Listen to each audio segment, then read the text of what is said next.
Bom, para a gente tentar compreender melhor o que deve acontecer daqui para frente, eu estou ao lado do advogado Otávio Rolim, advogado criminalista. Seja bem-vindo ao Jornal Litoral mais uma vez. Tudo bem, Otávio? Tudo bem, Tiago. Obrigado Maravilha. pela oportunidade. Vamos lá. Otávio, eu queria saber o seguinte, após a condenação ontem no STJ, quanto tempo o Robinho deve se apresentar à justiça? Como é que funciona isso?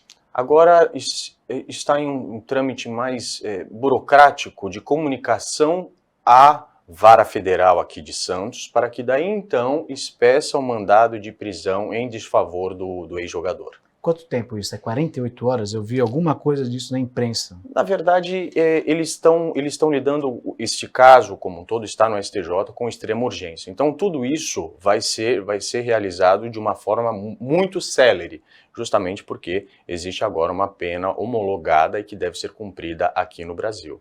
Mas não temos esse prazo específico. Perfeito. Né? Agora, em relação ao habeas corpus, parece que a defesa do ex-jogador já entrou com pedido, inclusive no STF. Como é que funciona essa análise? Esse pedido realizado através do habeas corpus, Tiago, ele foi feito única e tão somente para que a pena não seja imediatamente cumprida. Uma vez que existem ainda recursos a serem manejados, que podem ser interpostos pela defesa. Então eles pedem para que ele permaneça solto até que todos os recursos deste procedimento de homologação de decisão estrangeira seja então transitado em julgado, ou seja, que não caiba mais recursos em relação a essa homologação especificamente. Agora, existe possibilidade de anular essa sentença?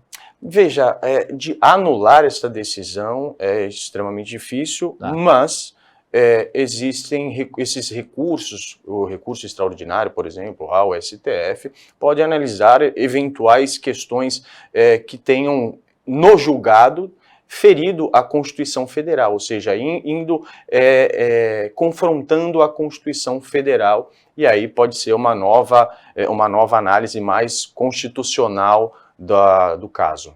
Otávio, agora, caso ele não se apresente no prazo estipulado, a expedição sai aqui da vara criminal federal, ele não se apresente, o que pode acontecer com o jogador?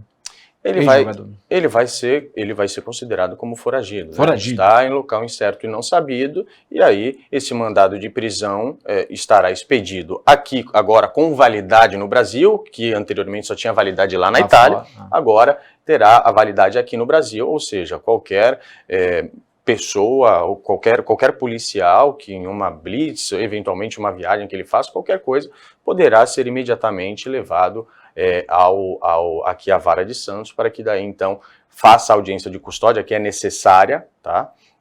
E aí seja então encaminhado para um presídio para o cumprimento inicial da pena. Vou fazer uma pergunta, talvez seja até parte de ignorância da minha parte, mas hoje o Robinho é considerado um foragido internacional por ter saído da Itália e ter vindo para o Brasil ou não? Se hoje em dia, vamos dizer, desde antes de ontem, né, até antes de ontem, na verdade, se ele fosse preso em algum país que tivesse, tirando o Brasil, que não pode extraditar os brasileiros, mas se fosse preso em algum país com cooperação com a Itália, ele seria também imediatamente levado às autoridades italianas para que cumprisse a pena lá. Mas como ele estava no Brasil, e no Brasil nós não extraditamos os brasileiros, né, ele ficou aqui de uma maneira mais segura, até que esse processo todo fosse, então, desenrolado no meio judicial. Doutor Otávio, agora, além do habeas corpus, existe algum artifício para que a defesa do jogador possa tentar, pelo menos, adiar a prisão do ex-jogador? Na verdade, é justamente o que eles tentam através desse habeas corpus. Esse habeas corpus ele vai ser distribuído a um dos ministros do STF de forma livre, tá? E aí um ministro que será o relator, ou seja, o ministro principal, irá decidir liminarmente se se aguarda esse julgamento desses recursos, eventuais recursos, ou se continua nesse primeiro momento como está, e aí depois será julgado com o colegiado do STF, aí definitivamente em relação a esse habeas corpus, ou seja, ele é julgado em duas fases, entendeu? Perfeito. E esse prazo de habeas corpus tem uma determinação de tempo, alguma coisa assim? Na verdade, pode ser que seja, inclusive, essa decisão liminar sai até hoje, né? A liminar ela é muito rápida, vai depender da distribuição do processo, que é uma coisa interna do STF, e posteriormente a primeira análise feita pelo relator do caso que for designado através dessa distribuição. Perfeito. Otávio Rolim, advogado criminalista, falando sobre o caso Robinho aqui no Jornal Eleitoral. Mais uma vez agradeço a sua participação aqui, tá bom? Eu que agradeço. Obrigado, Obrigado, Thiago. Obrigado.